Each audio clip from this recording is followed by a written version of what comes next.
Welcome to EDU World Space. Okay, so for this problem, we have an inner shell and an outer shell. And the inner shell has a charge of plus 2q. The outer shell has a charge of plus 4q. The inner shell is bound by the radii A and B. The outer shell are bound by the radii C and D. We're looking for the electric field everywhere and see if we can find where the charges are going and what's happening. So let's go ahead and look for the electric field everywhere. So in order to find the electric field, we're going to write down Gauss's law, which says that the closed line integral of E dot dA equals the total charge that is enclosed in our region divided by epsilon 0. So in general, this is our Gauss's law. And this is our area element. This is our total charge enclosed in our Gaussian surface. This is epsilon 0, just a constant. And E is what we're looking for. So let's look for our first region, which is when we have a radius less than A. So for r less than A, well, we don't have any charge there, so that means that Q equals 0, Q equals 0, E equals 0.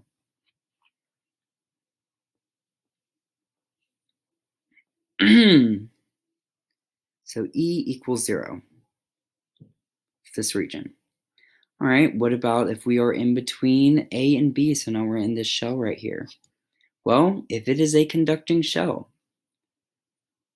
then by definition, it must have 0 electric field. So we have the same thing. E must equal 0 here. Okay. Now what about this cavity between B and C? So for B less than R less than C, well, now we do have some charge, and we have the total charge on this shell plus 2q. So just in general, we know that the formula for the electric field of a point charge, E equals K, which is 1 over 4 pi epsilon, or 99, KQ divided by R squared.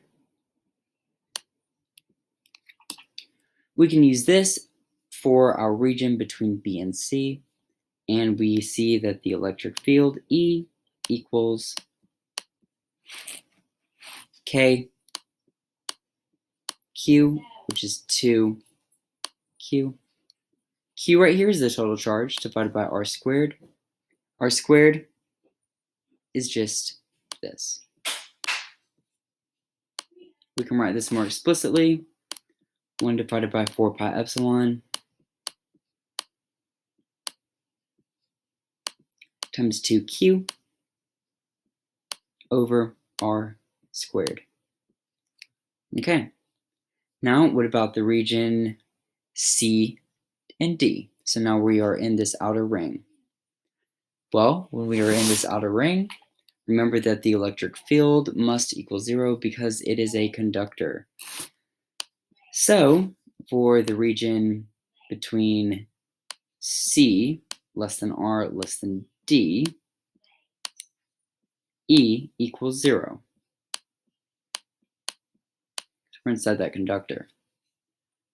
Okay, and then finally, what about if we are outside of this object?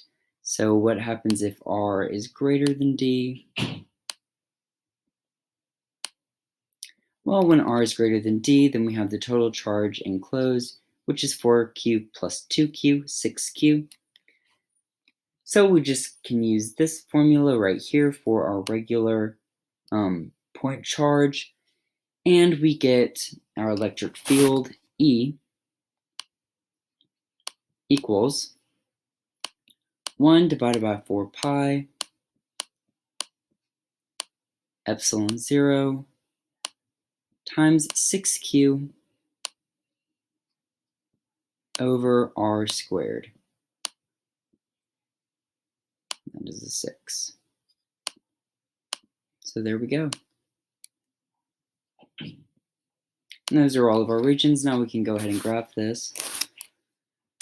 So if we wanted to graph it, it would look something like this. So we have R, and we have E,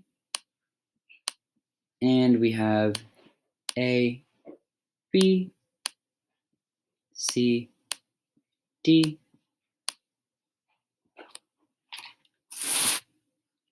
Okay. And we are going to get between regions A and B, 0. And what about between C and D? Also 0. Originally, 0, because we have no charge inside of that inner shell. And between regions B and C, here's our formula. So it goes as a 1 over r squared. So something like this. And we see a similar function for when r is greater than d. However, this time we are going to have a different prefactor in front, and it's going to be a little steeper, something like that. And so that's that. Now, what about the charges on the inner surfaces?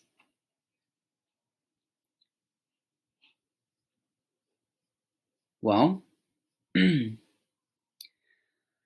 okay, so the inner surface, what is the total charge on the inner surface of the small shell? Well,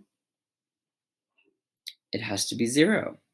Why is that? Because the electric field is 0 on when we have a Gaussian surface right here. So this guy is 0. So here's our Gaussian surface. We can't have any charge right there. There's no charge on the inside. It's 0. So inner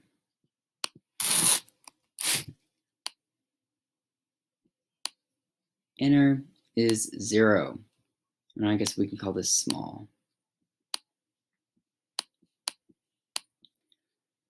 Okay, what about the outer?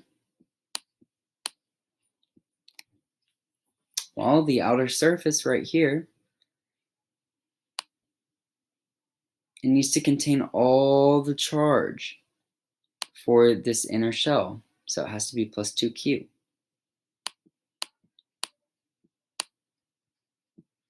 Okay, now what about for our large?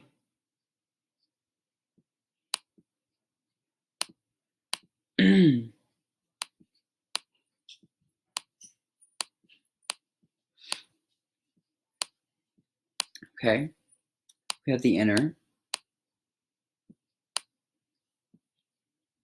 So we do a Gaussian surface right here. We know that we must have a net 0 electric field. The only way for that to happen is that there must be an induced negative 2q charge on the inside right here. So it has to be negative 2q. Why is that? Because we need E net to equal 0. Okay? Now the outer surface is our Gaussian surface. That's just the total charge, 4 plus 2, 6q.